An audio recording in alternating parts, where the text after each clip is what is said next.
मेरे मुस्तफ़ा करीम ताजदार मदीना वाली कायनात की एक आराबी ने दावत की, एक दीवाने ने दावत की। आका उसकी दावत पर गए, हुजूर ने खाना तनावुल फरमाया, खुश हुए।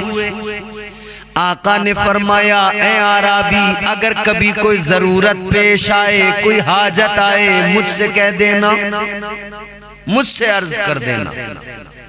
कभी भी कोई मुश्किल, कोई परेशानी, कोई हाजत, कोई जरूरत हो, मुझे कहना। हुजूर तशरीफ ले आए, वक्त गुजरा। एक मर्तबा मेरे आका बैठे हैं, सहाबा की अंजुमन लगी है, हुजूर दर्स दे रहे हैं। मुस्तफ़ा जाने रहमत की अंजुमन, सहाबा की अंजुमन में आका तशरीफ फरमाए कि वो आराबी, वही आराबी जिसको हुजूर ने कहा था कभी कोई जरूरत, कोई हाजत पेश आए तो मुझसे कह देना, मुझसे मांग लेना। वो आका की बारगाह में आया, सलाम अर्ज किया, कहने लगा, या रसूल अल्लाह, मैं आपकी बारगाह में कुछ मांगने आया हूं। मेरे आका ने फरमाया, क्या मांगना चाहते हो, मांगो। कहने लगा, या रसूल अल्लाह, मुझे एक फरबा ऊंटनी चाहिए और एक दूध देने वाली बकरी। मांगने वाले का अकीदा भी समझे, वो जानता है जो मांगूंगा मिल जाएगा। और हुजूर की शान भी देखें, ताजदारे अहले सुन्नत, इमाम इश्क व मोहब्बत, सरकारे आला हजरत ने इसीलिए तो कहा, कौन देता है देने को मुँह चाहिए, कौन देता है देने को मुँह चाहिए, देने वाला है सच्चा हमारा नबी। उसने आका की बारगाह में कहा, या रसूल अल्लाह, अर्ज किया, आका मुझे एक फरबा ऊंटनी, एक दूध देने वाली बकरी चाहिए।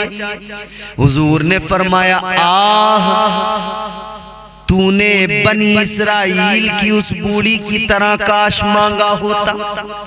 जब मेरे आका ने ये जुमला फरमाया तो सहाबा इस जुमले को सुनकर अर्ज करने लगे, या रसूल अल्लाह, बनी इसराइल की बुढ़िया ने आखिर क्या मांगा था जिसका आपने जिक्र किया।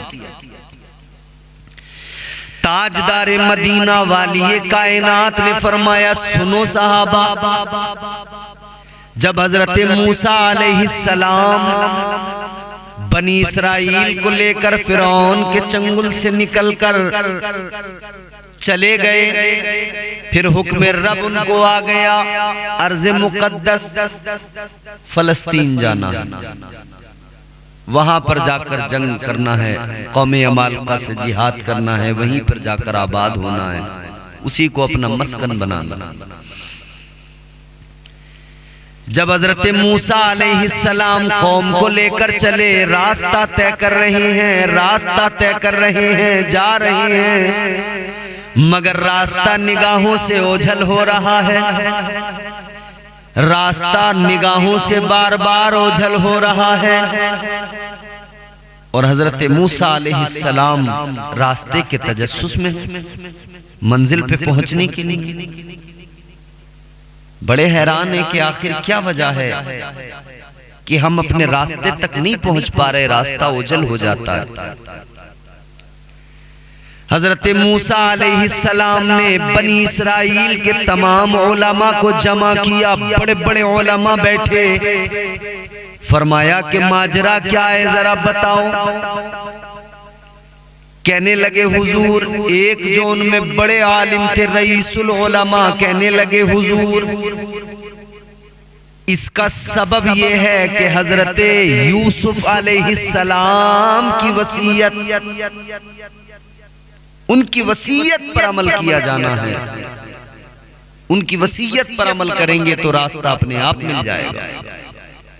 हजरत मूसा अलैहिस्सलाम ने फरमाया, क्या वसीयत है हजरत यूसुफ अलैहिस्सलाम की? बताया गया कि हजरत यूसुफ अलैहिस्सलाम ने वसीयत फरमाई थी।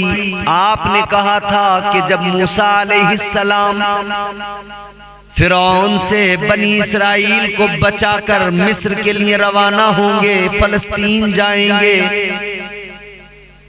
तब हुक्म खुदा से वो मेरी कब्र के अंदर से मेरे जसद अतहर को निकालेंगे और मेरे जसद को लेकर जाएंगे बैतुल मुक़द्दस, और मेरे जद हजरत इब्राहीम अलैहिस्सलाम के पहलू में मुझे दफन कर देंगे।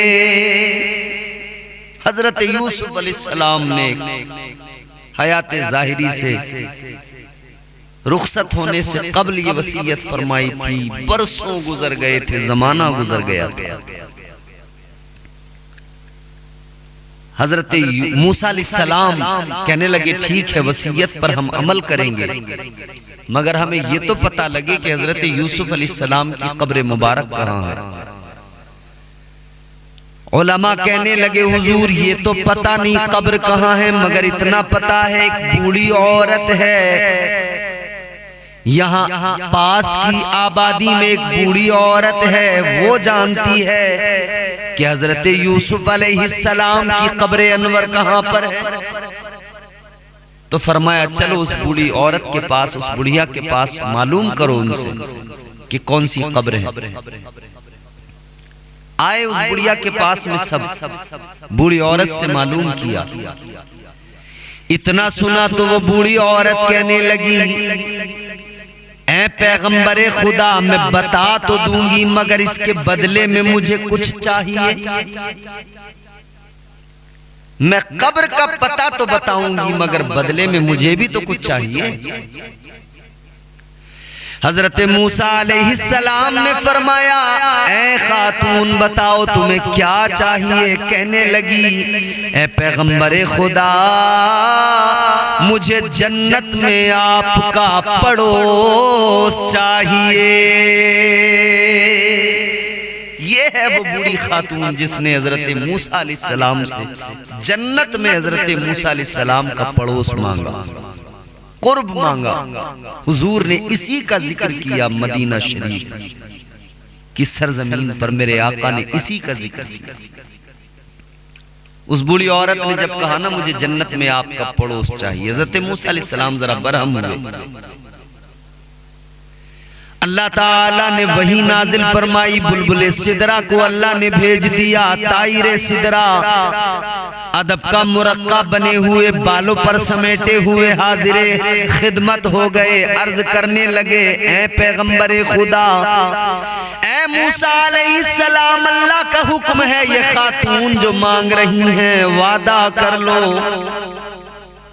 दे दो, वादा कर लो। हजरत मूसा अलैहिस्सलाम ने हुक्म खुदा मिल गया तो वादा कर लिया, ठीक है माई आपको जन्नत में मेरा पड़ोस मिल जाएगा। अब उस खातून ने हजरत यूसुफ अलैहिस्सलाम की कब्र का पता बताया। हजरत यूसुफ अलैहिस्सलाम की कब्र अनवर का जब पता मिल गया तो हजरत मूसा अलैहिस्सलाम बनी इसराइल को लेकर कब्र हजरत यूसुफ अलैहिस्सलाम पर पहुंचे। कब्र को मिट्टी को हटाया गया, देखा अंदर से जसद अतहर हजरत यूसुफ अलैहिस्सलाम का अंदर रखा हुआ है, निकाला गया। हजरत मूसा अलैहिस्सलाम हजरत यूसुफ अलैहिस्सलाम के जसद अतहर को लेकर चले, पहुंच गए बैतुल मुक़द्दस और वहां वसीयत के मुताबिक हजरत इब्राहीम अलैहिस्सलाम के पहलू में दफन कर दिया गया। अब यहां पर दो चीजें बड़ी अहम हैं। एक तो ये कि हजरत यूसुफ अलैहिस्सलाम का बरसों कबल जमाना पहले ये वसीयत करना इस बात की अलामत है कि अल्लाह ने अंबिया अलैहिमुस्सलाम को इल्म गैब अता फरमाया। तभी तो बरसों पहले हजरत यूसुफ अलैहिस्सलाम ने वसीयत की थी कि हजरत मूसा अलैहिस्सलाम जब गुजरेंगे तो मेरी कब्र से मेरे जसद अतहर को निकाल कर मुझे ले जाएंगे और वहां ले जाकर मुझे दफन करेंगे। अंबिया का इल्म गैब साबित होता है। जो लोग अंबिया अलैहिमुस्सलाम के इल्म गैब पर उंगलियां उठाते हैं, हद हो गई। मेरे आका ताजदारे मदीना इमामुल अंबिया के इल्म गैब पर उंगलियां उठाते हैं, जबकि कुरान कहता है वमा हुआ अलल गैबि बिज़नीन।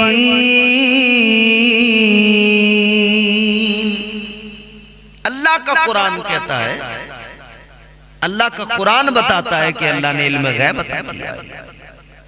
ये मुनकिर बने बैठे हैं, इनकार कर रहे हैं। याद रखना, मेरे मुस्तफा जाने रहमत को परवरदिगार ने इल्म गैब अता फरमाया, मगर एक जुमला मेरा यहाँ पर ये जरूर आप अपने जहन में महफूज कर लेना। हम अंबिया अलैहिस्सलाम का इल्म गैब मानते हैं, मगर जाती नहीं बल्कि अताई इल्म गैब है जो अल्लाह ने अता फरमा दिया। जाती इल्म गैब फकत अल्लाह का, फकत अल्लाह का, और ये है अताई। तो बात बिल्कुल क्लियर हो गई, साफ हो गई। अंबिया अलैहिमुस्सलाम को अल्लाह ताला ने इल्म गैब अता फरमाया। तो जब हजरत यूसुफ अलैहिस्सलाम जो मेरे आका के मुक्तदी हैं, मुक्तदी के इल्म का ये आलम है, तो गौर करो नबियों के इमाम के इल्म का क्या आलम होगा। जब मुक्तदी के इल्म का ये आलम है तो इमाम के इल्म का क्या आलम होगा, मेरे आका के इल्म का क्या आलम होगा। परवरदिगार ने मेरे हुजूर को इल्म गैब अता फरमाया, और कोई गैब क्या तुमसे नेहा हो भला। मेरे इमाम फरमाते हैं, इमाम अहले सुन्नत, और कोई गैब क्या तुमसे नेहा हो भला, जब ना खुदा ही छुपा तुम पे करोड़ों दुरूद। दूसरी बात जो यहां हमें मालूम होती है वो ये है कि हजरत यूसुफ अलैहिस्सलाम के जसद अतहर को निकाला गया, जमाने के बाद में निकाला गया, साल गुजर गए, मगर जिस्म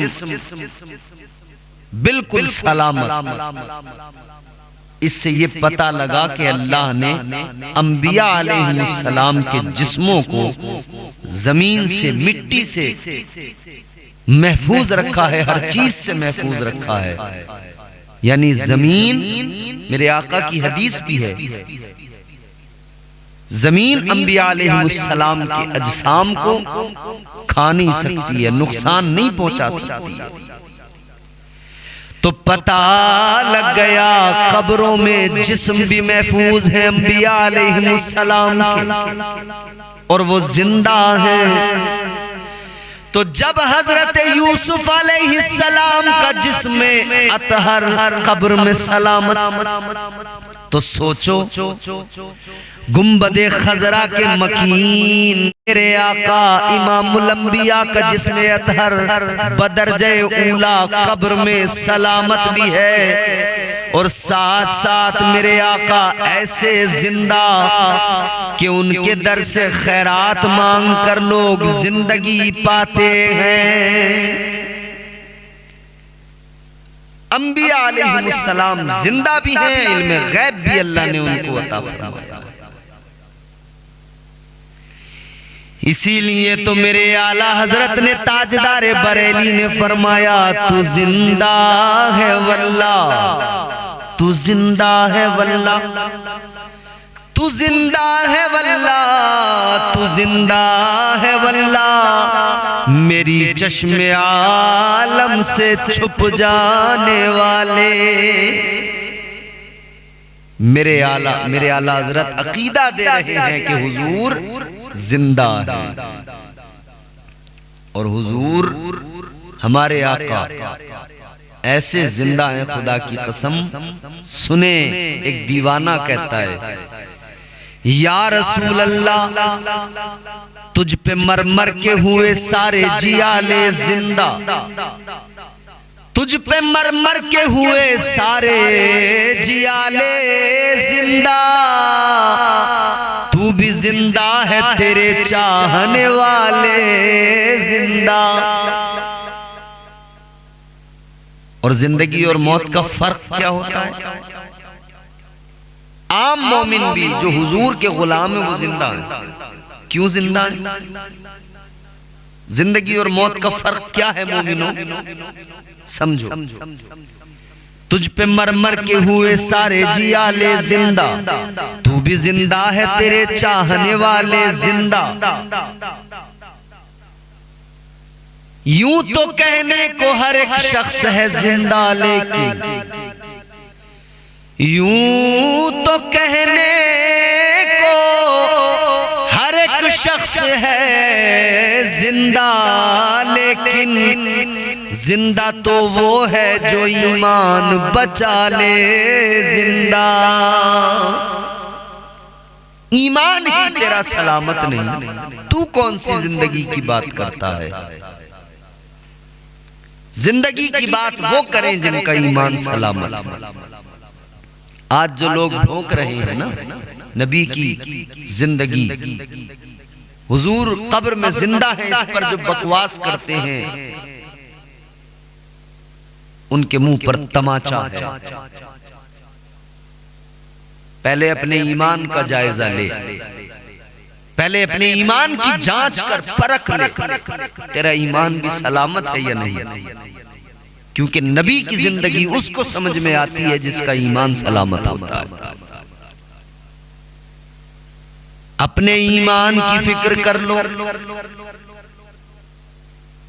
ईमान अगर सलामत है तो खुद ब खुद अकीदा बनेगा कि इल्म गैब भी आका को अल्लाह ने अता किया है, और अकीदा खुद ब खुद बनेगा कि अल्लाह ताला ने मेरे मुस्तफ़ा करीम को जिंदगी भी ऐसी अता की है कि हुजूर जिंदा हैं, अपने गुलामों की फरियाद भी सुनते हैं, अपने गुलामों की मदद भी फरमाते हैं।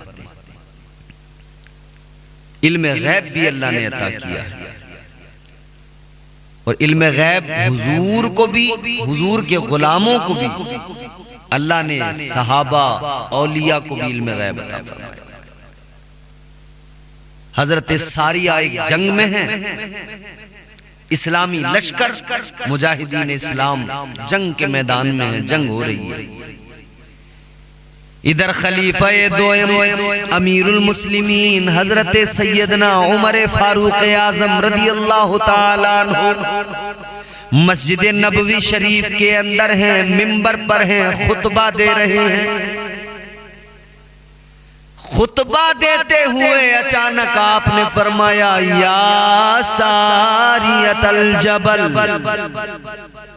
सारिया पहाड़ की तरफ देखो, सारिया पहाड़ की तरफ देखो, सारिया पहाड़ की तरफ देखो। साहबा हैरान है, ये क्या बीच में बोल रहे हैं? कुछ नहीं, वक्त गुजरा, उधर जो हजरत सारिया जंग में थे, फतह मिली, अल्लाह ने कामयाब फरमाया। जब वापस आए तो हजरत उमर फारूक आजम की बारगाह में जब मिलने आए तो अर्ज करते, हुजूर पहाड़ की तरफ से, जब हम मैदान जंग में थे तो पहाड़ की तरफ से दुश्मनों की एक टुकड़ी आ रही थी हम पर हमला करने, कि अचानक फिर आपकी आवाज आ गई, सारिया पहाड़ की तरफ देखो। तो हुजूर जब मैंने आपकी आवाज को सुना फौरन उस तरफ तवज्जो की और हमने उन पर गलबा पा लिया। अल्लाहु अकबर। ये हजरत उमर फारूक आजम का है इल्म गैब। मीलों दूर बैठे हैं आप, उधर जंग हो रही है, नबी का गुलाम यहाँ से देख रहा है, जंग के मंजर को मुलाहिजा कर रहा है। और हजरत उमर न सिर्फ मुलाहिजा कर रहे हैं बल्कि जंग में रहनुमाई भी फरमा रहे हैं। तो जब नबी के गुलाम का यह आलम है तो सोचो इमाम का क्या आलम होगा। इसीलिए तो हम कहते हैं ये शान है खिदमत गारों की ये शान है खिदमत गारों की। सरदार का आलम क्या होगा, हर कोई फिदा है बिन देखे। दीदार का आलम क्या होगा, हर कोई फिदा है बिन देखे। तो जब गुलामों की ये शान है तो फिर मेरे आका की क्या शान होगी। हुजूर की शान अल्लाह अल्लाह, मेरे हुजूर का मकाम अल्लाह अल्लाह। उनके जैसा कोई कौनैन में आया ही नहीं, आता भी कैसे जब अल्लाह ने बनाया ही नहीं। ऐसा कोई महबूब हुआ है न कहीं है, बैठा है चटाई पे मगर अर्श नशी है। जान जाने वफा है मेरा मुस्तफा, रूहे अर्ज़ो समा है मेरा मुस्तफा। क्या बताऊं मैं क्या है मेरा मुस्तफा, शम्मे गारे हीरा है मेरा मुस्तफा। साफ लिखा हुआ है ये कुरान में, ना तखय्युल तसव्वुर न दीवान में। नूह आदम इब्राहीम और इमरान से इन्नल्लाह हस्तफा है मेरा मुस्तफा। शीश की अजमतें सारी अपनी जगह, आगे देखो हिकायत मेरा मुस्तफा। राज राजों में थे वो खिजर के अगर, हर अमल की वजाहत मेरा मुस्तफा। नाज लाखों मिले गो सुलेमान को, दो जहानों की राहत मेरा मुस्तफा। पीर की सुबह को आमना के यहाँ हुई जिनकी विलादत मेरा मुस्तफा। वो मेरे आका।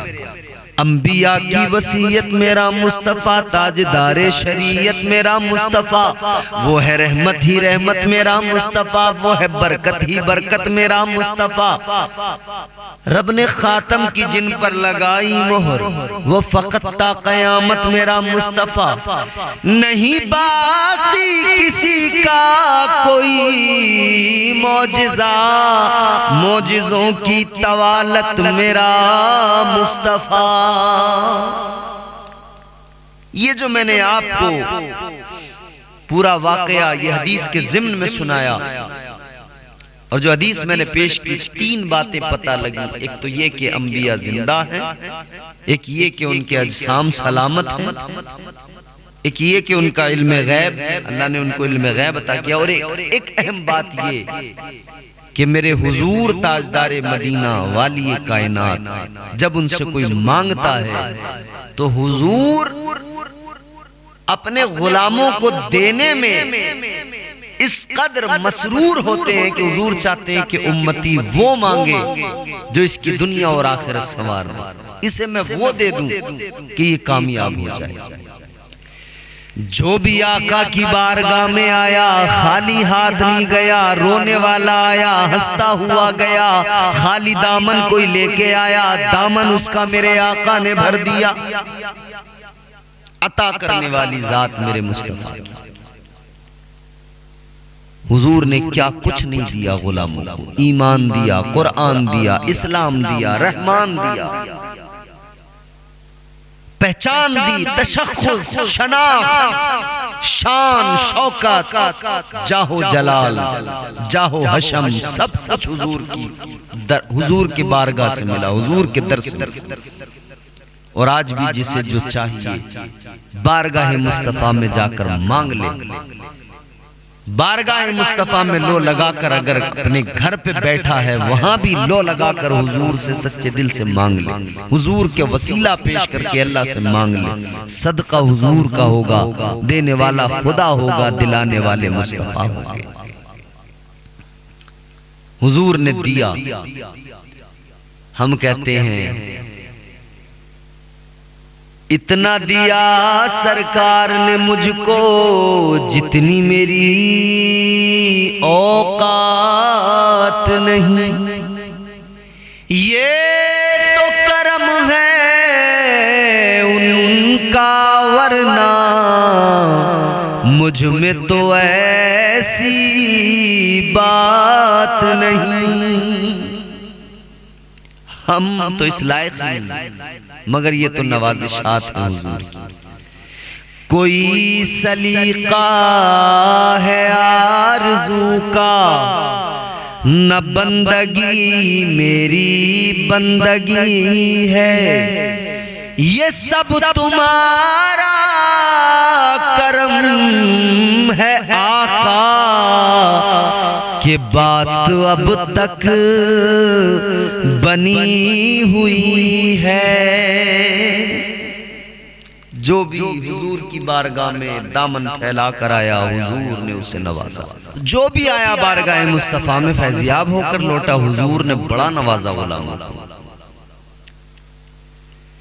सिद्दीक़ अकबर मेरे आका की बारगाह में आए, आपको अल्लाह के नबी ने इतना नवाजा, इतना नवाजा, इतना नवाजा। अफजलुल बशर बादल अंबिया बित्तहक़ीक़, अंबिया के बाद इंसानों में सबसे अफजल अगर कोई है तो वो हजरत अबू बकर सिद्दीक़। ये मेरे आका ने नवाजा, कौन दे सकता है इतना। हजरत उमर अदालत के ताजदार बन गए। 22 लाख मुरब्बा मील पर इस्लाम का परचम हजरत उमर ने लहरा दिया। दरिया जिनका हुक्म मानता हो वो हजरत उमर। हुजूर के गुलामों की शान देखो। हजरत उमर फारूक आजम रदी अल्लाह ताला अन्हु 22 लाख मुरब्बा मील पर इस्लाम का परचम लहराया। आधी दुनिया पर हुकूमत, कुफार लरसते थे, कांपते थे, वो हजरत उमर। मगर गौर कीजिए, बड़ी सादा जिंदगी, बड़ी सादगी जिंदगी के अंदर गरीबों की मदद करना, रात को मदीने में गश्त करना, घूमना, कहीं कोई भूखा तो नहीं है, कहीं किसी को कोई तकलीफ तो नहीं है। आज तो हुक्मरान मजे कर रहे हैं, ऐश कर रहे हैं। हजरत उमर फारूक आजम गश्त करते थे। अगर कोई भूखा है, अगर किसी को परेशानी है, रात में उसकी मदद करते, राशन पहुंचाते, लोगों की खबर लेते, खैर ख्वाह इतने बड़े अल्लाह। और शान ये कि आधी दुनिया पर हजरत उमर फारूक आजम, ये शान व शौकत। मगर फरमाते हैं कि उमर की क्या औकात। हजरत उमर फारूक आजम फरमाते हैं कि खत्ताब के बेटे की क्या हैसियत, क्या औकात। मैं ऊंट चराता था, ऊंट मुझसे लाइन में खड़े नहीं होते थे। फरमाते हैं उमर तो वो है जिससे ऊंट लाइन में खड़े नहीं होते थे। ये तो रसूल अल्लाह सल्लल्लाहु अलैहि वसल्लम की पावर है कि आज आधी दुनिया पर गलबा और आधी दुनिया पर इस्लाम का परचम है। आधी दुनिया आपके हुक्म को मानती है। फरमाते हैं आधी दुनिया अगर मेरा हुक्म मान रही है, ये मेरा कमाल नहीं, ये मदीने वाले आका का कमाल है। मेरा क्या, मैं तो ऊंटों को कतार में खड़ा नहीं कर पाता था। आज दुनिया मेरे हुक्म को मान रही है, मेरे हुक्म पे कतार में खड़ी।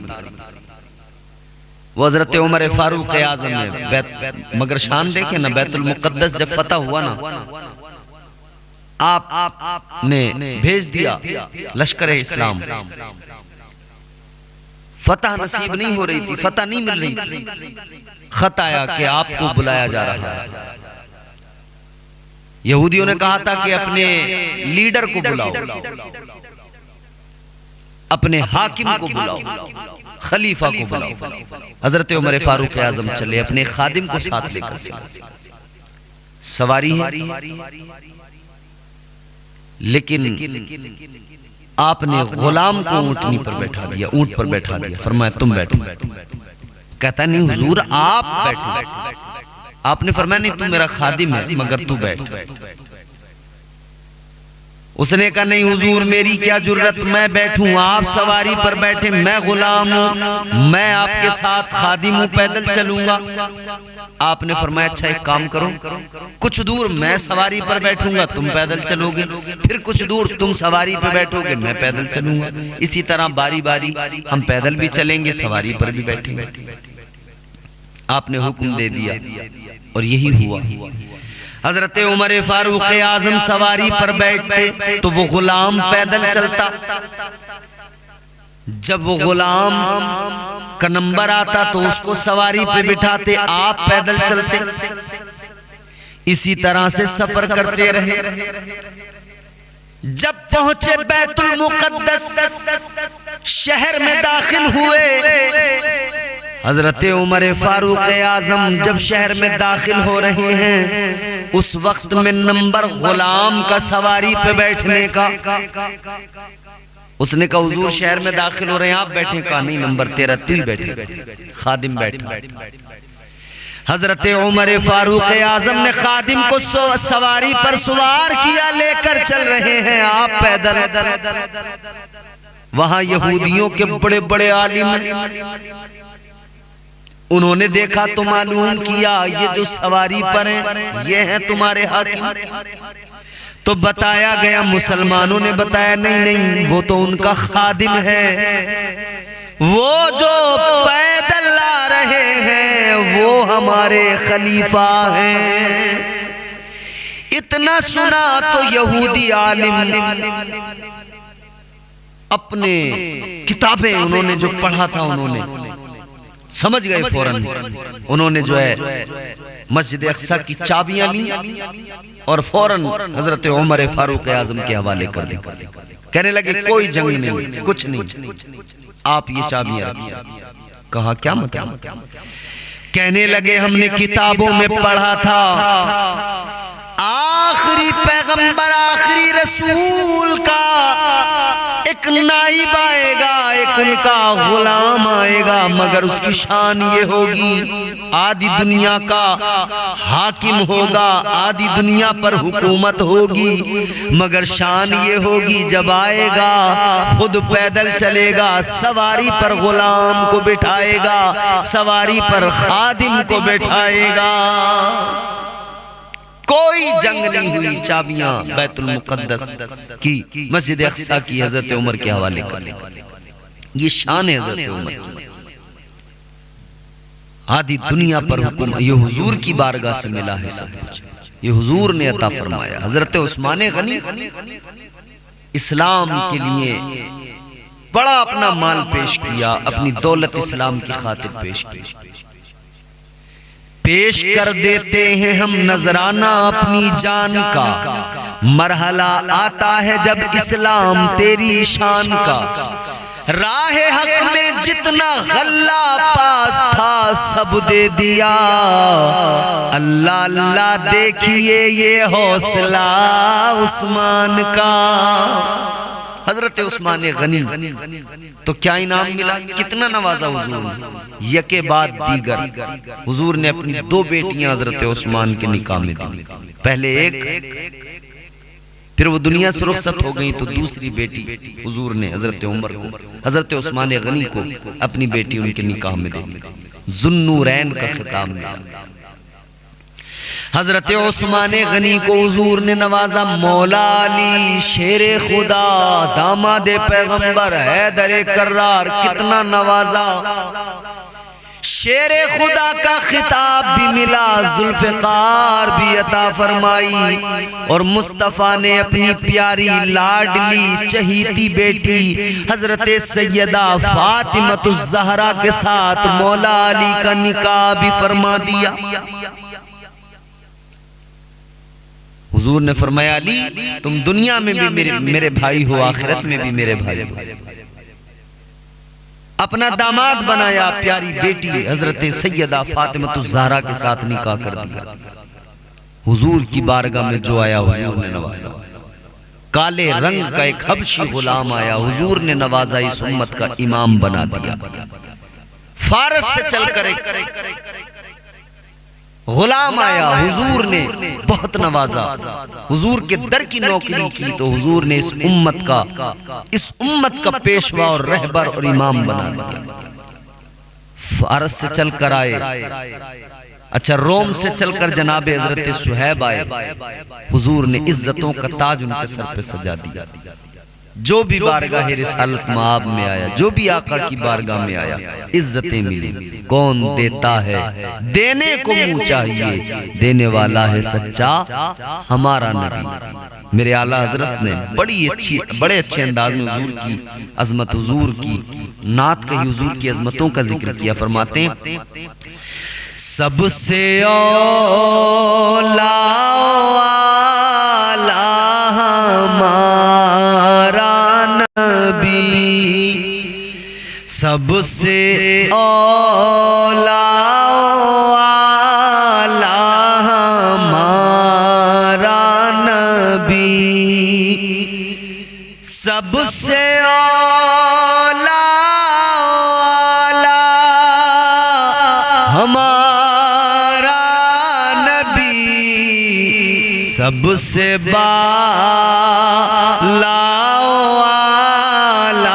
हमारा नबी, सबसे बाला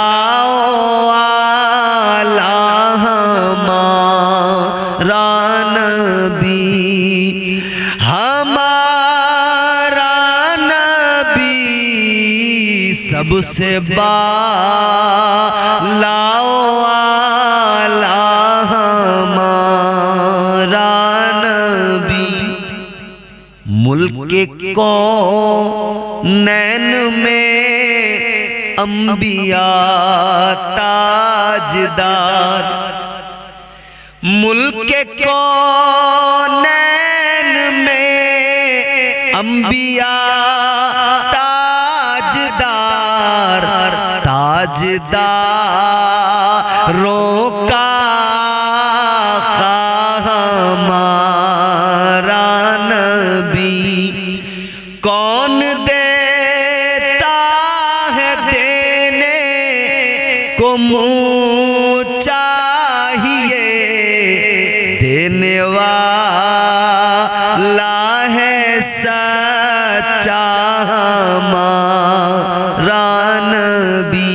और मखते में फरमाते हैं गमज़दों को रज़ा मुज़दा दीजिए के हैं, गमज़दों को रज़ा मुज़दा दीजिए के हैं, बेकसों का सहारा हमारा नबी, हमारा नबी, सबसे औला